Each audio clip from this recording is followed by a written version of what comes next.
IPL 2026 వేలానికి సంబంధించిన వేడి ఇంకా చల్లారలేదు. కోల్కతా నైట్ రైడర్స్ జట్టు బంగ్లాదేశ్ పేసర్ ముస్తాఫిజుర్ రెహమాన్‌ను 9.2 కోట్లకు కొనుగోలు చేయడం ఇప్పుడు దేశవ్యాప్తంగా పెద్ద చర్చకు దారితీసింది.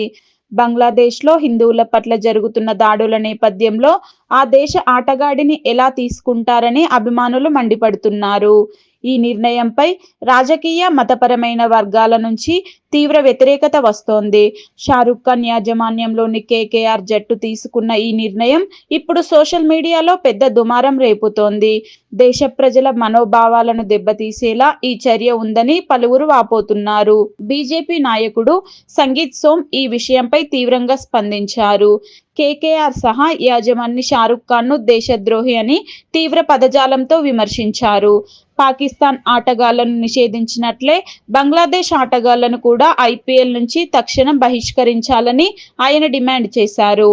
మధ్యప్రదేశ్లోని ఉజ్జయిన్‌కు చెందిన కొందరు మత పెద్దలు మరో అడుగు ముందుకేసి హెచ్చరికలు జారీ చేశారు. ముస్తాఫిజుర్ ఆడితే మైదానంలోకి చొరబడి పిచ్లను తవ్వివేస్తామని, మ్యాచ్ జరగనివ్వమని బెదిరించారు. సోషల్ మీడియాలో బాయ్కాట్ కేకేఆర్, బాయ్కాట్ ఐపీఎల్ అనే హ్యాష్‌ట్యాగులు విపరీతంగా ట్రెండ్ అవుతున్నాయి.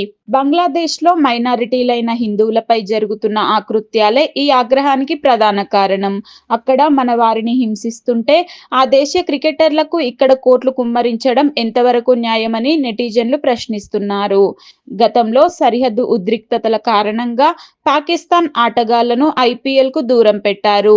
ఇప్పుడు బంగ్లాదేశ్ విషయంలోనూ అదే విధానం పాటించాలని డిమాండ్ పెరుగుతోంది. కేకేఆర్ యాజమాన్యం కేవలం గెలుపు కోసమే ఆలోచిస్తోందని, సామాజిక బాధ్యతలను విస్మరించిందని విమర్శలు వెల్లువెత్తుతున్నాయి.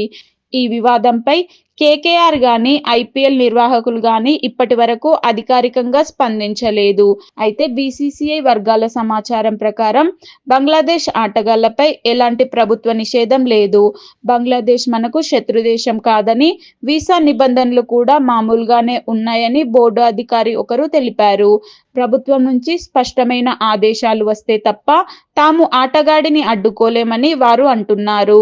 ప్రస్తుతం పరిస్థితి సున్నితంగా ఉండడంతో కేంద్ర ప్రభుత్వంలో బీసీసీఐ సంప్రదింపులు జరుపుతున్నట్లు తెలుస్తోంది. ముస్తాఫిజుర్ ఐపీఎల్లో పాల్గొనడంపై కొన్ని సాంకేతిక సమస్యలు కూడా ఉన్నాయి. ఏప్రిల్ 16 నుంచి 23 వరకు అతను జాతీయ జట్టు తరపున ఆడాల్సి ఉండడంతో ఐపీఎల్‌కు అందుబాటులో ఉండకపోవచ్చు. అంతేకాకుండా కేకేఆర్ బౌలింగ్ విధానం చాలా బలంగా ఉంది. మిచెల్ స్టార్క్ వంటి బౌలర్లు ఉండడంతో ముస్తాఫిజుర్‌కు తుది జట్టులో చోటు దక్కడం కష్టమేనని విశ్లేషకులు అంటున్నారు. ఐపీఎల్ నిబంధనల ప్రకారం గాయం లేకుండా లేదా సరైన కారణం లేకుండా ఆటగాడు సీజన్ నుంచి తప్పుకుంటే 2 ఏళ్ల నిషేధం విధిస్తారు. ఈ వివాదం ఐపీఎల్ 2026 సీజన్పై నీలినీడలు కమ్ముకునేలా చేసింది. ఒక పక్క భద్రతాపరమైన ఆందోళనలు, మరో పక్క ప్రజల ఆగ్రహం మధ్య బీసీసీఐ ఎలాంటి నిర్ణయం తీసుకుంటుందో చూడాలి. షారుఖ్ ఖాన్ వంటి స్టార్ ఇమేజ్ ఉన్న వ్యక్తి జట్టు కావడంతో ఈ వివాదం మరింత ఎక్కువగా ఫోకస్ అవుతోంది. ముస్తాఫిజుర్‌ను ఆడించాలా వద్దా అనే దానిపై కేకేఆర్ యాజమాన్యం తర్జన భర్జన పడుతోంది. రాబోయే రోజుల్లో కేంద్ర ప్రభుత్వం తీసుకునే నిర్ణయంపైనే ఈ బంగ్లా పేసర్ భవిష్యత్తు ఆధారపడి ఉంటుంది.